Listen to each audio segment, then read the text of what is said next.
बीच में आप लोग के विशेष मांग पे भेज रहा हूं और बिरहा रिकॉर्ड हो रहा है आवारा स्टूडियो मीरा रोड। हम बिरहा लोकगीत गायक ओम प्रकाश यादव जौनपुर मछली शहर के धरती से एक कहानी आप लोग के बीच में भेज रहा हूं, जो कि कहानी बहुत अनोखी है। हमारे श्री प्रदीप कवि की लेखनी है बाबूजी। आवा मालिक 4 लाइन भूमिका में बतावत है।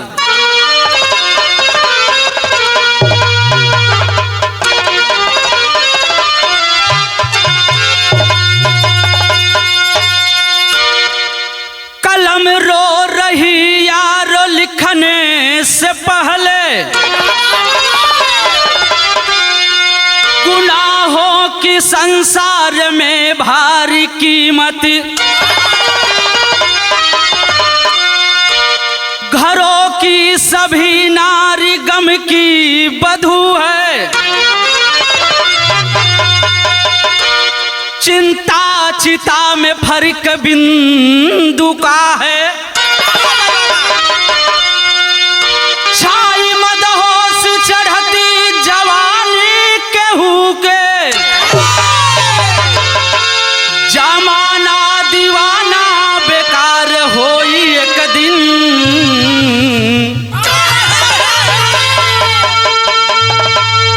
झटकी खुदा ना राखी पानी केहू के।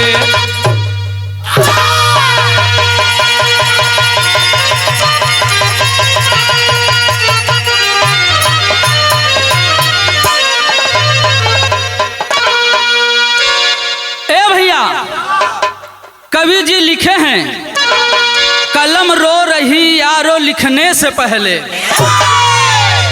खिलौना बनी नारी बेटी बहू हैं, गुनाहों के संसार में भारी कीमत, घरों की सभी नारी गम की बधू हैं, छाई मदहोशी चढ़ती जवानी केहू के, जमाना दीवाना बेकार होई एक दिन, झटकी खुदा ना राखी पानी केहू के। जब खुदा जी अगर झटक देहन के तो ओकर पानी कतौ ना बचत बाबूजी। मास्टर बिरहा में गजल लगी, बड़ी खूबसूरत गजल बा। बाहरे प्रदीप कवि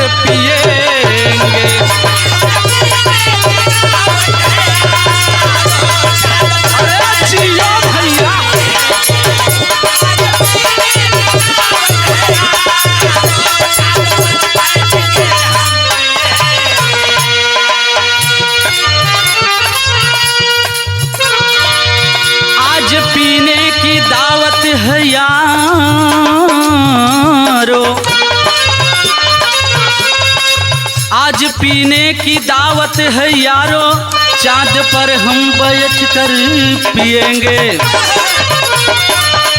तेरी जुल्फों की साये में रह के शौक से हम उम्र भर जिए।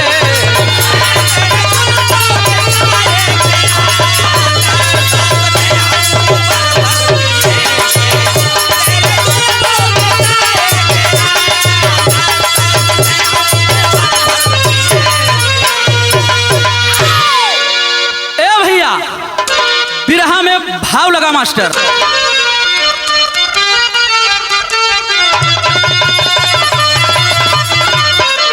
बाहरे पंकज मुन्ना, क्या बात है। जिंदगी इस कदर चलती है जैसे चलता है नदियों का पानी,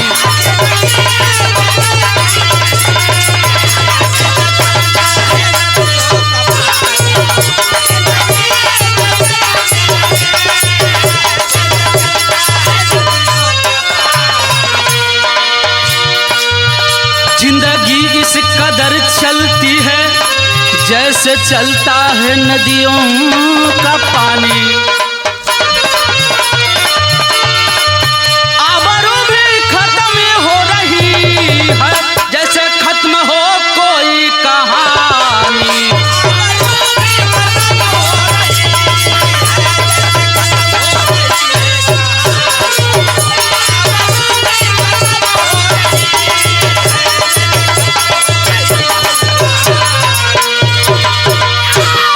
कवि जी की कलम चली है।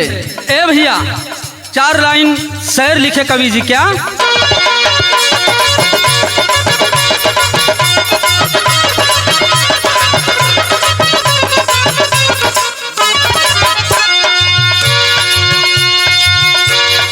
देखिए प्रदीप कवि कहानी में कितना सुंदर लेखनी किए हैं।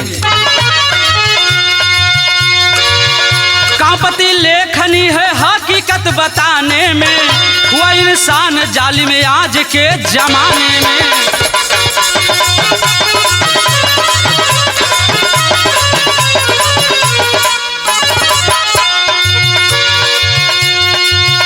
जैसे खोजता शिकारी शिकर जंगल में,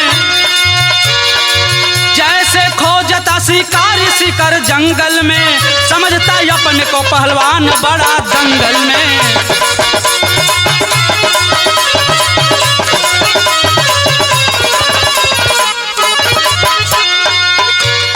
ऐसे इंसान हुआ हवस का शिकारी है, फंसी उस जाल में ही आजकल की नारी है।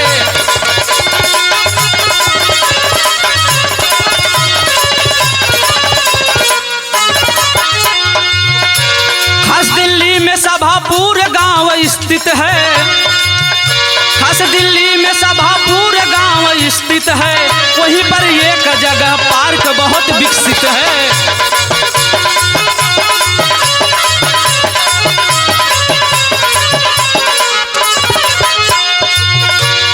शाम की बेला रहल एक मुसीबत आई, शाम की बेला रहल एक मुसीबत आई, परिवार पंडित जी का कहर आदमी ढाई।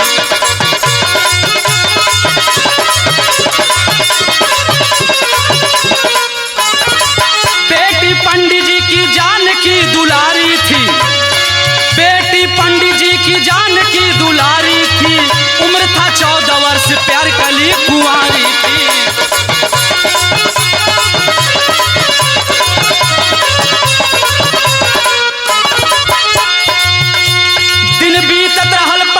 पंडिताई में दिन बीत रहा, पंडित के पंडिताई में, सुहानी जानकी का दिल लगा खुदाई में।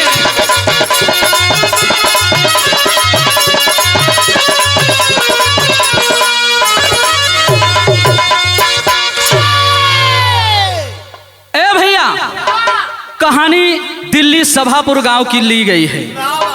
एक पंडित जी रहन, उनकर एक बिटिया रही जेकर नाम जानकी बताया गया। पंडित जी जानकी छोटी थी और पंडित जी अपन पंडिताई कई के दिन बितावत हैं, और पंडित जी के जानकी देख के पूजा पाठ में भगवान से दिल लगा ली।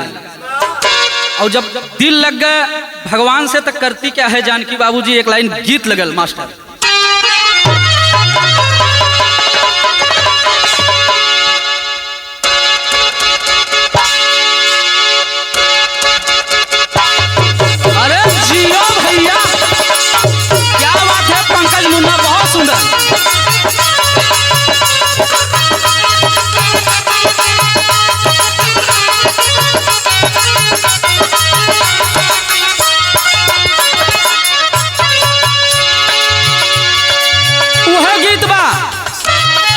गीतिया के माई बहन लोग गावथिन,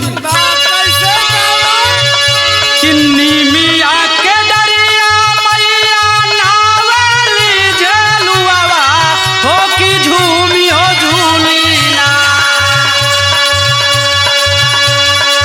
हो की झूली हो झूलीना, मैया मोरी गावेली न गीतिया, हो की झूली हो झूलीना।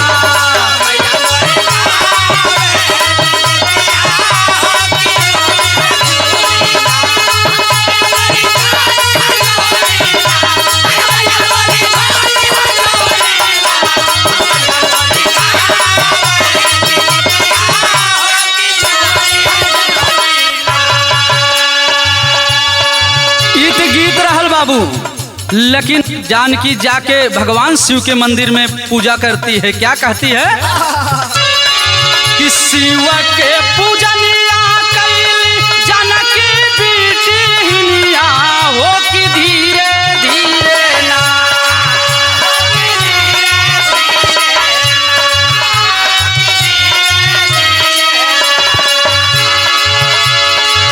शिव के पूजनिया कैली जानकी बेटिया हो कि धीरे धीरे ना, हो कि धीरे धीरे ना, लेके पूजा के समनिया हो कि धीरे धीरे ना।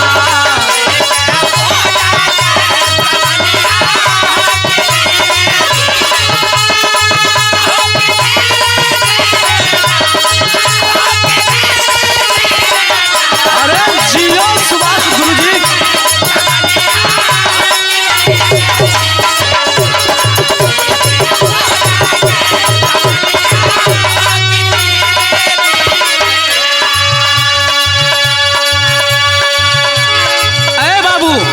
जानकी भगवान शिव के मंदिर में पूजा अर्चना सामान ले थाली सजा के पहुंची है और कहत बा का कहता कि साझवा सवेरे नाही दीना दोपहरिया हो कि धीरे धीरे ना, हो कि धीरे धीरे ना, कई के भोरावा में पूजनिया हो कि धीरे धीरे ना।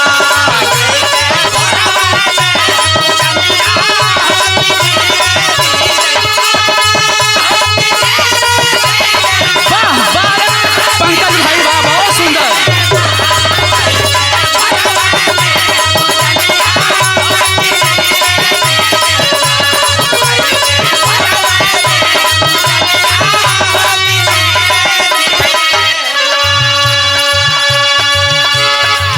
ए भैया, जानकी पूजा अर्चना करते करते कई वर्ष बीत गया। भगवान भोलेनाथ पूजा में प्रसन्न हो गए और जब भगवान भोलेनाथ पूजा में प्रसन्न हुए बाबूजी तो प्रगट भइले और जब प्रगट भये तो गीत लगल मास्टर।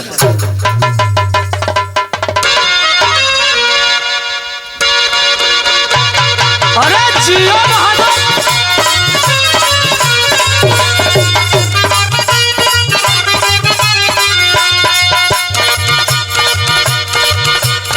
ये देखा बड़ी पुरान गीत हो गुरुजी, आजकल गवैयन के पल्ले ना पड़े था। वह गीत के लाइन बा हमारे हारमोनिया मास्टर संकेत करत हैं।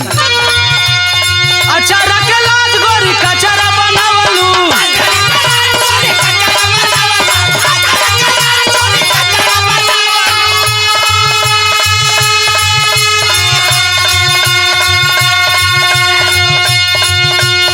अचारा के लाज गोरी कचरा बनावलू, चुनरी लीलाम भाई बजरिया में गोरी धसल बाड़ू, गोरी धसल बाड़ू, गोरी धसल बाड़ू हमारी नजरिया में।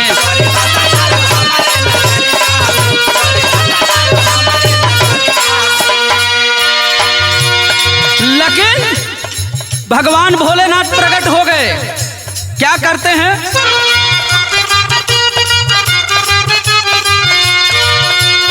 भइले प्रगट भोले दानी ते ही छनवा,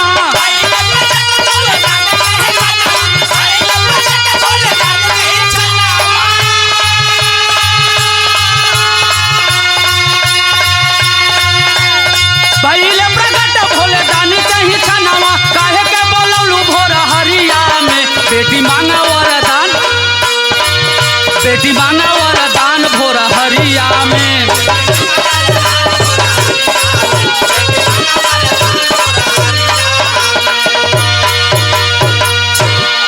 भगवान भोलेनाथ प्रकट हो गए बाबूजी और कहे बिटिया मांग ले जवन मांगे खोई तो हैं।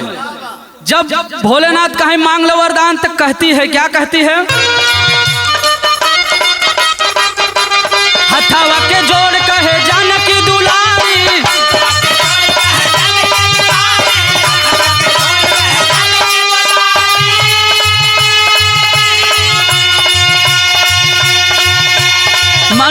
हमारी है सुन त्रिपुरारी।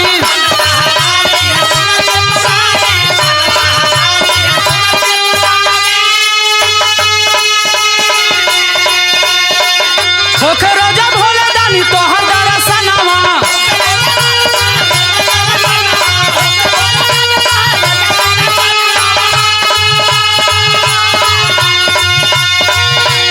होके रोजा भोले दानी तोहर दर्शनवा। जवन चाही मिली भोरा हरिया में, भोरा हरिया में। बेटी मांगी ला वरदान भोरा हरिया में।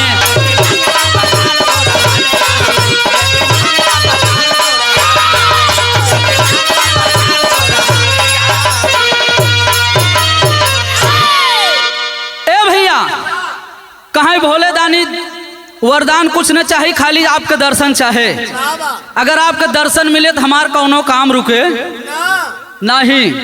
धीरे धीरे समय बीतने लगा बाबूजी, और जब बीता दोहा लगल मालिक।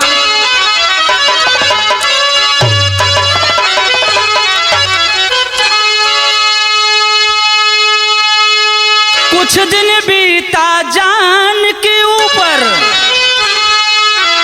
विपदा गई लियाए। पंडित जी बीमार हुए सुता रही बिल खाए।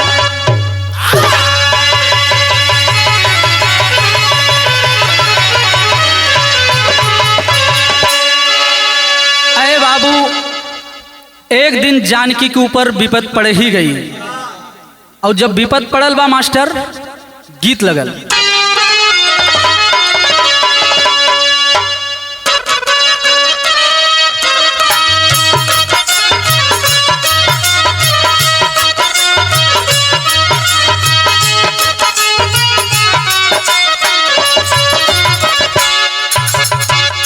अरे बाबू, जानकी ऊपर जब विपद पड़ती है तो कहती है क्या कि सिकिया के चिरी चिरी गड़िया बनावली हो, गड़िया बनावली हो। मुसवाला दनिया लिहले जाई जी। लेकिन ए बाबू, ए भैया, पंडित जी के ऊपर आके विपद के पहाड़ टूट गईल हो। सुतले सजावा के बेला पंडित भावनावा हो, पंडित भावनावा हो। दौरा पारल गईले मुरझाई जी। झर झर आसुइया बहे जानकी दुलारी आके, जानकी दुलारी आके। सुझना डहरिया कहाँ जाई जी। पालक रामया सपतालावा में लाए सा बलोगावा हो, लाए सा बलोगावा हो। डॉक्टर जी गईले घबराई जी। कैले उपचार कामयाब नहीं भइले हो, कामयाब नहीं भइले हो। पंडित जी गईले स्वर्ग सिधारी। अरे बाबूजी, पंडित के एक ही बिटिया जानकी दुलारी थी, और पंडित जी के एक दिन के बाद एक मुसीबत पहाड़ जैसे टूट पड़ी बाबूजी।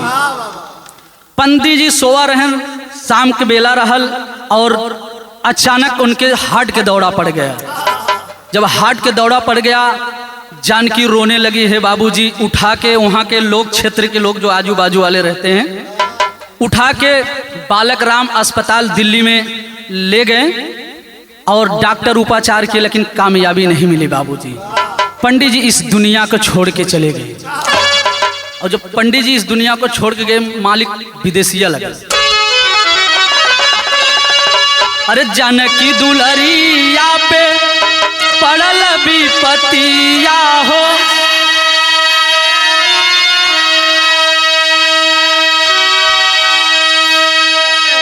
लट छितराई रोवई अपने भावना।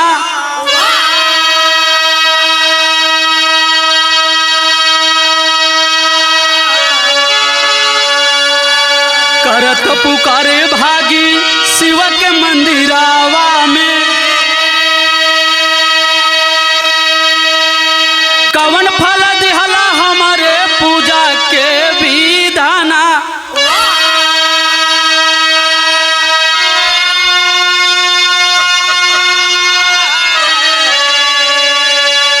तबल ही पीछावा से हाथ रखी शिव पे बोला,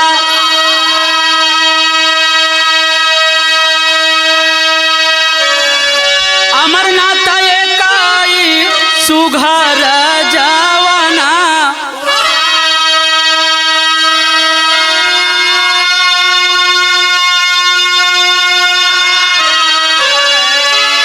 कह विधि के विधान ही है वेदवा पुराण कहे, तारे हो नहारी नहीं कहे ला जवाना।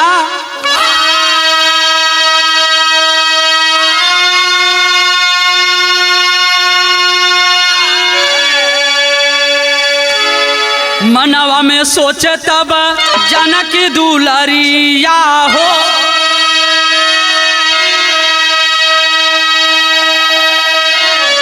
साथ धके चली अमरनाथ के ही संगा।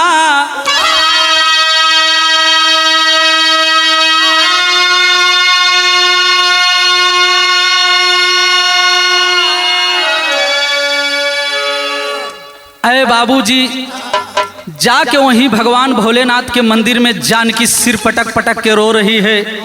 कहते हैं ये मालिक, हम एकदम भोरे में तोहार पूजा करत रहे, लेकिन यह हमरे पूजा के फल दी है। अरे बाबू, तब तक पिछवा से वहीं एक अमरनाथ नाम का जवान आता है और पीछे से हाथ रख के बोलता है कि इतने विधि के विधान है, इस सब के ऊपर पड़ेला। जानकी देखती है और हाथ पकड़ के अमरनाथ के संग चले जाती है बाबूजी कि अब तो मेरा इस दुनिया में कोई नहीं है। वही अमरनाथ के साथ जाती है तो भैल का मास्टर गीत लगा।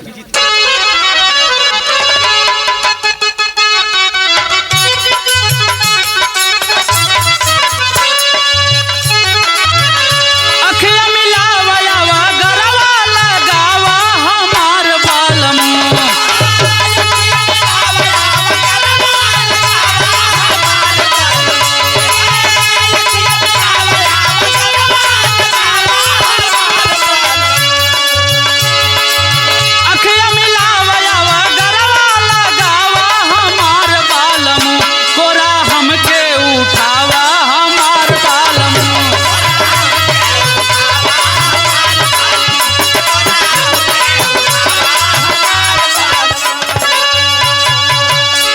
गीत रहल पंकज मुन्ना, इस सबकर दुल्हन कहथिन, लेकिन भाव पे आवे। प्यारे वाली बतिया सिखावला जवानवा परकवा में,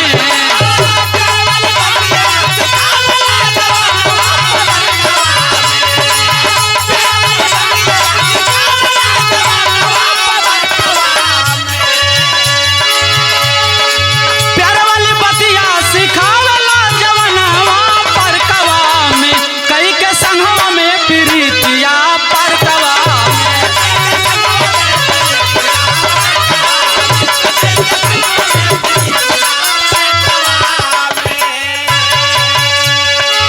वही बाजू में एक पार्क रहता है बाबू।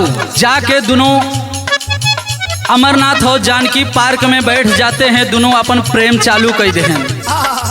जब प्रेम होई लगा तो कहत का,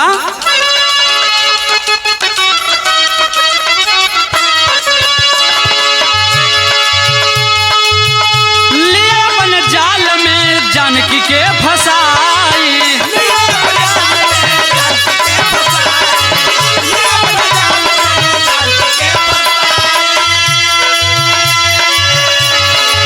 कहे मेरी संग हवा में करब सगाई।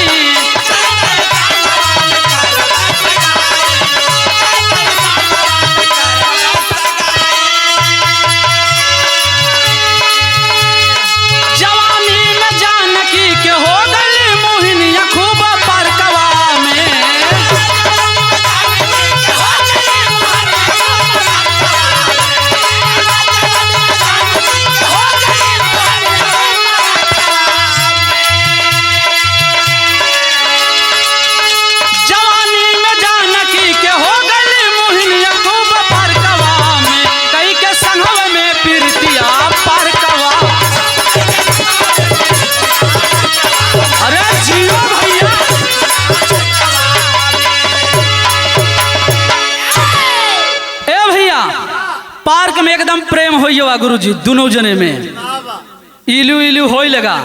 जब दोनों जने में प्यार होइए तब भैल का मास्टर टेरी लगा।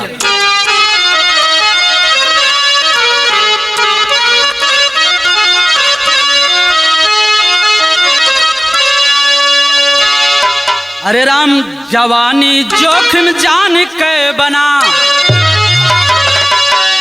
अरे राम जवानी जोखिम जान के बना, फंस के प्रेम जाल में लूटा या अरमान।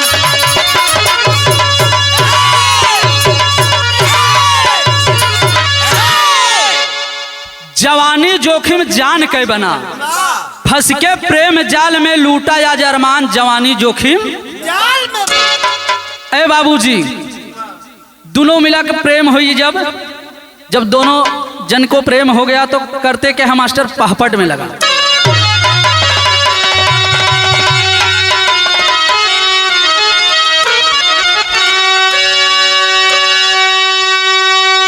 अमरनाथ संग जाने की दुलारी गईली मंदिर में, अमरनाथ संग जाने की दुलारी गईली मंदिर में, अग्नि दो के साक्षी मंदिर पुरारी देखा मंदिर में।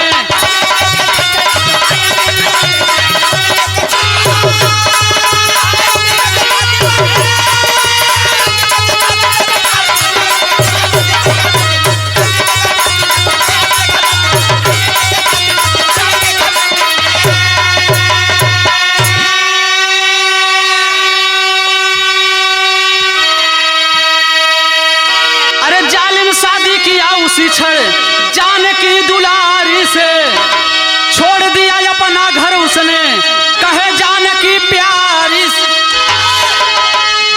अरे चला यहाँ से बहुत दूर समझाई कहे कि मंदिर में, तबले भोले दानी कहे बिचारी देखा मंदिर में।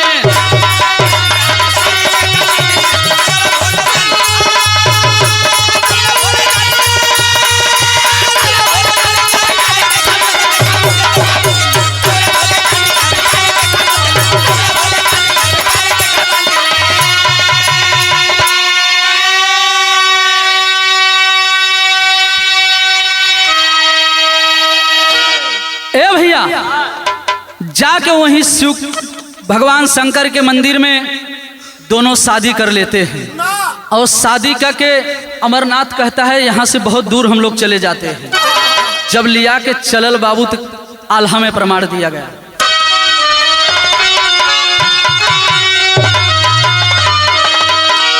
कौनो चीज मानाई के संघवा न जाले भैया,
बाबूजी शादी करता है मंदिर में और जानकी को झूठ बोल के बहका के लेके जाता है, अपना हवस की प्यास बुझाता है। उसके बाद ले जाके बाबूजी कोठा पे बेच दिया। ये बात जानकी को पता नहीं चला। आजकल इहो देखे कि मिले गुरुजी, प्यार करके फंसा के अपनी प्यास बुझाते हैं लोग और ले जाके कोठा पे बेच देते हैं। तो प्यार में आजकल लड़की कोठा तक चली जाते हैं। ए भैया, जब जानकी जान गई ये बात तो कोठे से भागती है और थाने पे जाके रपट लिखा दी और भगवान से, उस दुनिया के मालिक से कहती है, ऐ दुनिया के मालिक, यही पूजा का फल हमें दी है कि हम आपके पूजा अर्चना में लगी रही, आज हमारे ऊपर ये विपत टूट पड़ी है। यही दिन देखे के बाद खड़ी में बतावे के पड़ा।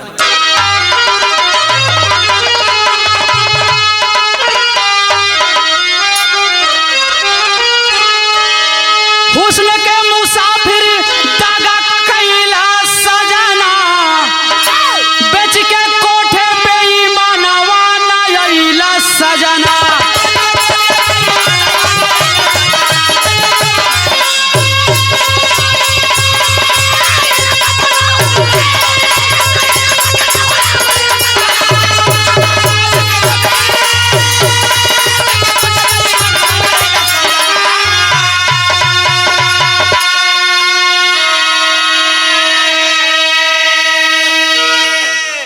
रो रो के अबला सारी विपदा बताई, छापा मारी महिला फोर्स 40 की हुई पिटाई।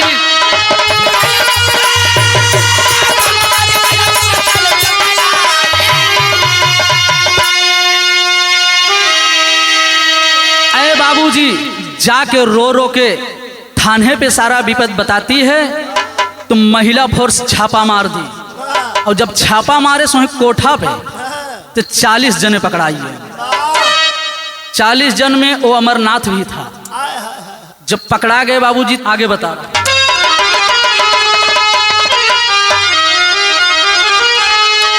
पाई गईले सब ठिकानावा न आइले सजाना, बेच के कोठे पे ईमानवा न आइले सजाना।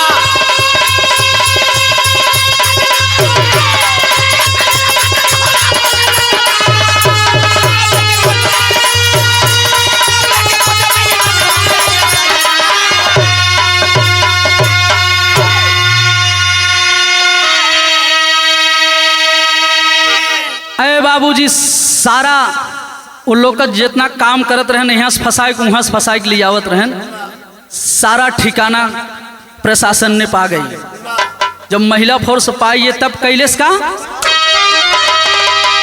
पेपर अंदर खबर छपी, लिखी हकीकत सारी, हवसी माला अमरनाथ को कानून ने चाटा मारी।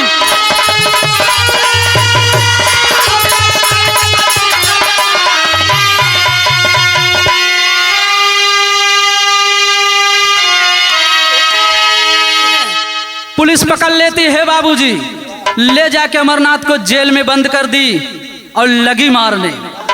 जब मारने लगी तब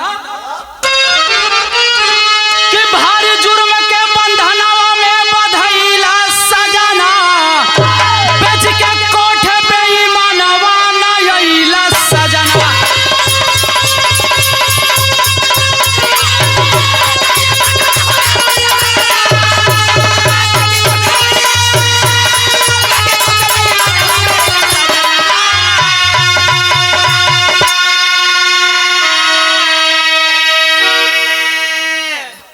बाबूजी अमरनाथ को ले जाके कानून बंद कर दी और सारा ठिकाना पकड़ा गया उनका। आजकल की प्यार हो गुरुजी, पता ना आई बाटे, लेकिन प्यार कह के बैठिया थे और प्यार के चक्कर में ही दिन देखे पड़े।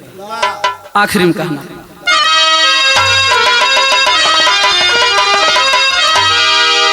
गुरु बिहारी गुरु गणेश बच्चन जी प्रेम के स्वामी, कथन करे कवि राम लखन रमेश जी नामी हो।